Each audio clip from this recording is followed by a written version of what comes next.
सबको राधे राधे।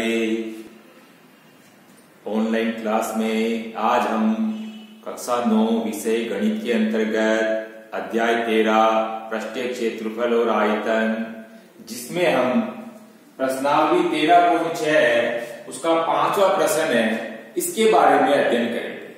5वां प्रश्न है, 10 मीटर गहरे एक बेलनाकार बर्तन की आंतरिक वक्र पृष्ठ को पेंट कराने का व्यय 2200 रुपए है।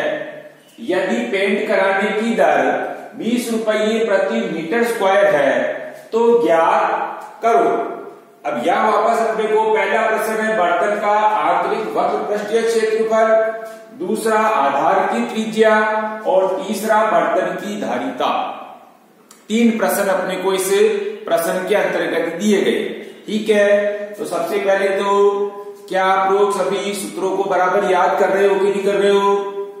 कर रहे हैं। तो सबसे पहले सूत्रों को बराबर याद करते रहना। ठीक है, इस प्रश्नावली के अंतर्गत बहुत सारे सूत्र होंगे, इसलिए सूत्रों को बराबर याद करते रहना। ठीक है, अब यहाँ हमको जैसे पहला प्रश्न आ रहा आपका बर्तन का आंतरिक वक्र पृष्ठीय क्षेत्रफल।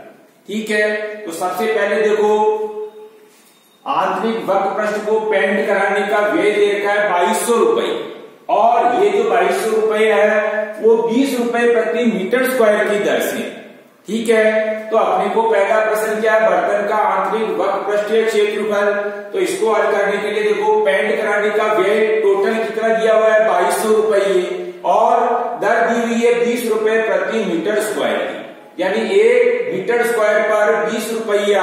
तो 2200 रुपए जो हमने दिए वो 2200 रुपए कितने मीटर स्क्वायर के लिए दिए। ठीक है ना, तो पहला प्रश्न हमको बर्तन का आंतरिक वक्र पृष्ठीय क्षेत्रफल ज्ञात करना है। तो हम क्या करेंगे, इस 2200 में हम 20 का भाग लगा देंगे तो हमारे पास क्या आ जाएगा, आंतरिक वक्र पृष्ठीय क्षेत्रफल बराबर आ जाएगा। ठीक है, तो बर्तन का आंतरिक वक्र पृष्ठीय क्षेत्रफल बराबर क्या हो जाएगा, 2200 बटे 20, यानी कुल व्यय 2200 रुपए दिए हमने, लेकिन 2200 रुपए कैसे दिए, यानी 20 रुपए प्रति मीटर स्क्वायर की दर से दिए। तो ये 2200 रुपए जो दिए वो कितने मीटर स्क्वायर के लिए दिए, तो हमने क्या किया, 2200 में हमने 20 का भाग लगा दिया।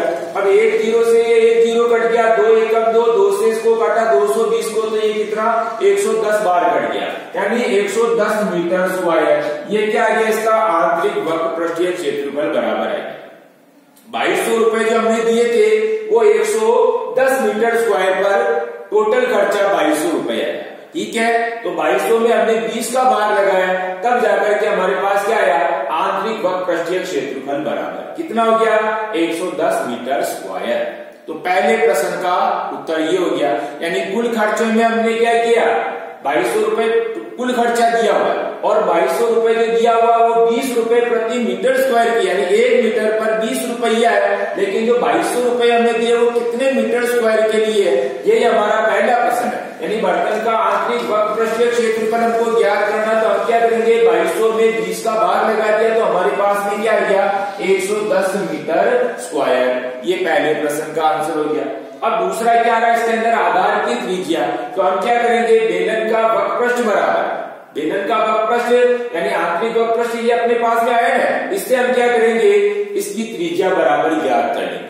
ठीक है, तो बेलन का वक्र पृष्ठीय क्षेत्रफल बराबर क्या होता है, 2 पाई RH। अब क्षेत्रफल कितना है, क्षेत्रफल हमारे पास में ये आया 110 मीटर स्क्वायर, तो वक्र पृष्ठीय क्षेत्रफल के नीचे लिखेंगे हम 110, बराबर की जगह बराबर लिखेंगे। उसके बाद क्या है, 2 पाई RH, इनके मध्य में कोई चिन्ह नहीं, इसलिए गुणा का निशान लगाएंगे। तो 2 की जगह 2 आ गया, इंटू पाई की जगह 22/7 इंटू R त्रिज्या ज्ञात करना, और इंटू H बराबर कितनी, 10 मीटर गहरे, तो H बराबर कितना हो गया, 10 हो गया। सूत्र में हमने क्या किया, मान रख दिया। अगर इधर की तरफ कोई संख्या कटती है तो काटना है, लेकिन नहीं कट रही है तो नहीं कट रही, तो हम क्या करेंगे, R बराबर बाहर निकाल देंगे। R बराबर बाहर निकाल के हम क्या करेंगे, इसको वज्र गुणा कर देंगे। तो R बराबर क्या हो जाएगा, 110 इंटू 7, और बटे में क्या हो जाएगा, 2 इंटू 22 इंटू 10।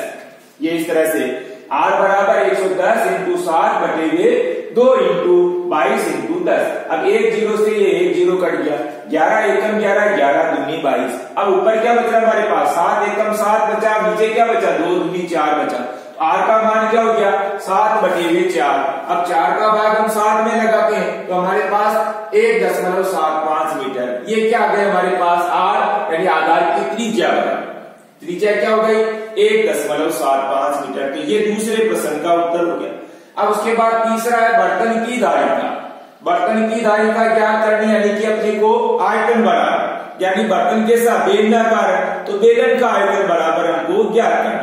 तो आर बराबर हमारे पास में आ गई, एच बराबर अपने को दी हुई है ये। अब क्या करेंगे सूत्र में बांट रख देंगे। तो पाई सूत्र क्या होता है इसका, बेलन का आयतन बराबर होता है पाई आर स्क्वायर एच। यहाँ भी अब पाई आर स्क्वायर एच के मध्य में कोई चिन्ह नहीं इसलिए गुणा का निशान लगाना। अब पाई की जगह पाई का मान 22/7 इंटू आर की जगह त्रिज्या, आर की त्रिज्या क्या है 7/4, या तो 7/4 लिख दीजिए या 1.75 लिख दीजिए, दोनों में से एक लिखना। तो हमने क्या किया आर स्क्वायर की जगह, आर स्क्वायर का मतलब आर की जगह लिख दिया 7/4 स्क्वायर है इसलिए इसको 2 बार लिखना 7/4 इंटू 7/4 और इंटू एच की जगह क्या है 10 दिया हुआ अपने को 10 मीटर गहरे है तो एच की जगह हमने 10 लिख दिया। अब ये जिस तरह से काटती है वैसे इसको काट दीजिए। जैसे सबसे पहले 7 से ये 7 कर दिया, 7 एकम और ये 7 एकम, फिर उसके बाद 4 2 से काटा 2 दूनी 4, 2 से इसको काटा तो कितनी बार 11 दूनी 22, फिर वापस 2 एकम 2 2 पंचे 10। अब कटने के बाद हमारे पास क्या बचा, ऊपर 11 इंटू 7 इंटू 5 और नीचे बच रहा हमारे पास में 4।